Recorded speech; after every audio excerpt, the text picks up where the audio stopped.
بسم اللہ الرحمن الرحیم۔ السلام علیکم۔ پتنگ بازی لاہور کے 12 دروازوں کے ٹاپک کے ساتھ آپ کی خدمت میں حاضر ہوں۔ یہ اس کا دوسرا حصہ ہے۔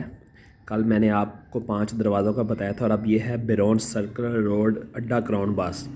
کہتے ہیں کہ لاہوریوں کا انداز ہی نرالا ہے اور جب میلہ منانے پر اتر آتے ہیں تو پھر میلے ہی میلے، اور پتنگ بازوں میں اگر کوئی کسی کو چیلنج کر دے تو پھر جان جائے مقابلے سے منہ نہیں موڑنا۔ تو یہی حال اس مقابلے کا ہوتا تھا۔ استادوں کی زبانی لاہور شہر کے مکانوں پر اگر کوئی سب سے بڑا مقابلہ دیکھا گیا ہے تو وہ میلہ یہاں پر ہی ہوتے تھے، اور اپنی اپنی دف کے سب بڑے استادوں کو دعوت دی جاتی تھی کہ وہ آ کر پتنگ بازی کا مقابلہ کریں۔ بزرگوں کا کہنا ہے کہ بعض اوقات ان مقابلوں میں اس قدر شدت پیدا ہو جاتی تھی کہ اقبال پارک میں پتنگ بازی بند کرنی پڑتی تھی، کیونکہ تمام نامور استاد شاگرد ان عمارتوں پر چڑھ جاتے تھے۔ ایک عمارت میاں عبدالرشید صاحب کی ہوتی جس میں وہ خود شامل ہوتے اور ان کی ٹیم میں میاں وحید، الطاف خاں، استاد علا دین مصطفیٰ، استاد حاجی خلیل، استاد بو افضل خاں، استاد مرزا صاحب اور دیگر 30-40 کے قریب نامی گرامی پتنگ باز ہوتے تھے۔ تو دوسری طرف والی عمارت نسیم منزل کے نام سے مشہور تھی، جس میں برف کے کارخانے تھے اور ان کے مالک بہت امیر آدمی تھے اور پتنگ بازی کے بہت ہی شوقین۔ ان کی دف محمود داؤد برادر، جیرا پاڈے والا، یعقوب کھبا، احسان اور میاں عطر برف خانہ والے بھی ہوتے تھے۔ یہ مقابلے لاہور شہر کے چونکہ سب سے بڑے مقابلے ہوتے تھے اور اس وجہ سے ان دونوں مکانوں کے آس پاس کے سب مکانوں پر لوگوں کا رش لگا رہتا تھا اور ہزاروں کی تعداد میں شائقین یہ مقابلے دیکھا کرتے تھے۔ ہر دف کے پاس شور و شرابہ کرنے کے تمام لوازمات ہوتے تھے، یہاں تک کہ بعض اوقات بڑے بڑے ریچھ بھی پکڑ کر لے آتے اور ان کو نچایا کرتے تھے۔ زیادہ جوش و جذبہ تو اس وقت بڑھ جاتا تھا جب ہجروں کو بھی اوپر لا کر نچایا جاتا، اور جب ہجرے پتنگ کٹ جانے پر شور کرتے تھے اور بڑے بڑے استاد بھی شرما جاتے تھے۔ ہر وہ حربہ استعمال کیا جاتا جس سے دوسری دف متاثر ہو سکے۔ ان عمارتوں پر یہ مقابلے سال ہر سال تک چلتے رہتے تھے اور ہر استاد کی پتنگ اڑائی جاتی اور ڈور استعمال کی جاتی تھی۔ آس پاس رہنے والوں کو ہر روز مفت کی تفریح مل جاتی تھی، اور خاص کر بچوں کو جس طرف ہوا کا رخ ہوتا تھا تو اس طرف کے مکانوں پر بچوں کا بہت رش ہوتا تھا، کیونکہ بچے بڑے شوق سے ڈور پتنگ کا شکار کیا کرتے تھے۔ اس کے بعد ہے یکی گیٹ۔ استادوں کی زبانی یہ بات بھی مسلمہ ہے کہ یہاں پر بھی زبردست مقابلے دیکھنے کو ملتے تھے، چونکہ دونوں دفوں میں نامی گرامی اور نامور استاد حصہ لیتے تھے، اس لیے مقابلے بھی قابل دید ہوتے تھے۔ ایک مکان بہو شان کا ہوتا تھا جو کہ بہت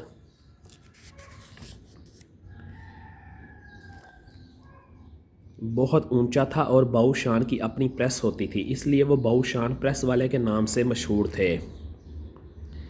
ان کی دف میں الطاف خاں، افضل خاں، استاد دلال، سندر، استاد فیاض اور بابا کما ہوتے تھے۔ یاد رہے کہ استاد الطاف خاں بڑے ماہر پتنگ ساز تھے اور اس دف میں زیادہ تر ان کے ہاتھ کی بنائی ہوئی پتنگیں ہی استعمال کی جاتی تھیں۔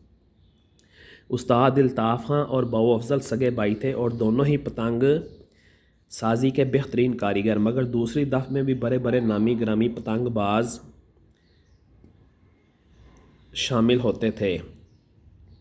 لطف کی بات یہ کہ دوسری دف کے انچارج ڈاکٹر اکرام ہوتے تھے۔ ڈاکٹر ہونے کے باوجود ان کو فن پتنگ بازی میں ایک مستند حیثیت حاصل تھی۔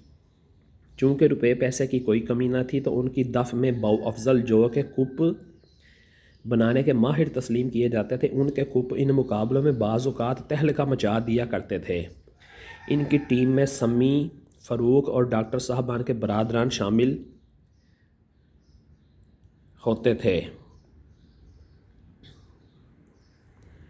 چونکہ دونوں طرف روپے پیسے کی ریل پیل تھی اور اس لیے ان کے مقابلے بھی سال ہر سال چلتے رہتے تھے، یا یوں کہہ لیں کہ یہ دونوں گھر پتنگ بازوں کے لیے ٹریننگ ہاؤس کی حیثیت اختیار کر گئے تھے، کیونکہ یہاں پر ہر پتنگ باز کو پیچ لڑانے کا چانس دیا جاتا تھا، جس کی وجہ سے ہر پتنگ باز کی کوشش ہوتی تھی کہ وہ کسی بھی طرف شامل ہو جائے تو ان کے فن کو پتنگ بازی میں عبور حاصل ہو جائے گا۔ ان تمام علاقوں کے علاوہ شہر لاہور کے ہر گلی محلہ میں ایسے مقابلے ہوتے تھے۔ چونکہ میرا پیدائش، بچپن اور جوانی بھی شہر لاہور کے گلی کوچوں میں ہی گزری، تو ہزاروں باتیں ایسی ہیں کہ سنانے پر آؤں تو ایک کتاب کے صفحے دگنے کرنے پڑ جائیں گے۔ چونکہ یہ باتیں میرے موضوع سے ہٹ کر ہیں، اس لیے ان سے درگزر کرنا ہی بہتر ہے۔ ان تمام شہروں کے علاوہ ہیرا منڈی اور شیراں گیٹ میں بھی زبردست پتنگ بازی ہوتی تھی، اور پانی والا تالاب میں شاہیہ پہلوان کے بیٹے بلو پہلوان، جو کہ لاہور کائٹ فلائنگ کے صدر ہیں، کے گھر پر بھی کبھی کبھار جور پڑ جاتا تھا اور مخالفین کے ساتھ زبردست پتنگ بازی کے مقابلے ہوتے رہتے تھے۔ استاد بلو پہلوان بھی ایک نامی گرامی پتنگ باز ہے اور ان کے بہت سے شاگرد بھی ہیں۔ اس سال بلو پہلوان کو اقبال پارک میں ایسوسی ایشن کی طرف سے سونے کا تاج پہنایا گیا ہے۔ بلو پہلوان ایسا پتنگ باز ہے کہ پیچ کٹتا ہے تو کٹ جائے، لیکن فاؤل بالکل نہیں کھیلتا۔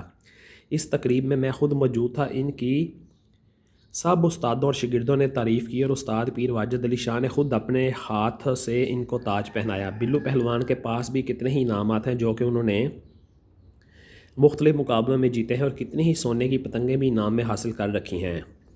چونکہ گریجویٹ ہیں تو ان کی پوری کوشش ہے کہ فن پتنگ بازی پر ایک ادارہ قائم کروں جس میں جدید بنیادوں پر پتنگ بازوں کو فن پتنگ بازی سے روشناس کروا سکوں۔ اللہ تعالیٰ ان کے نیک ارادوں کو تکمیل تک پہنچائے۔ تو یہ یہاں تک کا ٹاپک تھا جی، لاہور شہر کے 12 دروازوں میں جو پتنگ بازی ہوتی تھی پرانے وقتوں میں، جو پتنگ باز استاد اس میں شریک ہوتے تھے۔ تو یہیں پر میں اپنے پروگرام کو ختم کرتا ہوں۔ اس کو لائک کریں، شیئر کریں اور سبسکرائب کریں، اور بھائی کو دعاؤں میں یاد رکھیں اور چینل کو سبسکرائب لازمی کریں۔